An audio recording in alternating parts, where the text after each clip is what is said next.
পর্দা এত গুরুত্বপূর্ণ জিনিস, এত গুরুত্বপূর্ণ জিনিস, এত গুরুত্বপূর্ণ জিনিস। পর্দা হচ্ছে নারীর সম্মান। পর্দা কি? নারীর সম্মান। কিভাবে সম্মান? আল্লাহ যখন আদম এবং হাওয়াকে জান্নাত থেকে বের করে দিলেন, তখন সাথে সাথে তাদের কাপড় খুলে পড়ে গেছিল। এই ঘটনা জানা আছে আপনাদের? যখন কাপড় খুলে পড়ে গেল, তখন তারা জান্নাতের গাছের পাতা দিয়ে লজ্জাস্থান ঢাকতে লাগলেন। আদম আর হাওয়া কি দিয়ে লজ্জাস্থান ঢাকলেন? গাছের পাতা দিয়ে। তার মানে উলঙ্গ হয়ে যাওয়া আল্লাহর পক্ষ থেকে শাস্তি। উলঙ্গ হয়ে যাওয়া আল্লাহর পক্ষ থেকে কি শাস্তি? আযাব। আর আমাদের মা এবং বোনেরা সে আযাব স্বেচ্ছায় ভোগ করতেছে, লজ্জাহীনভাবে, নির্লজ্জভাবে সে আযাব স্বেচ্ছায় ভোগ করতে হচ্ছে। আল্লাহর পক্ষ থেকে আযাব।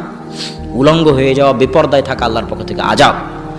আল্লাহ রাসূলের যুগে, সাহাবীদের যুগে, ইসলামী খেলাফতের যুগে কোনো সম্ভ্রান্ত মুসলিম মহিলা মুসলিম বংশের মুখ খোলা রাখত না।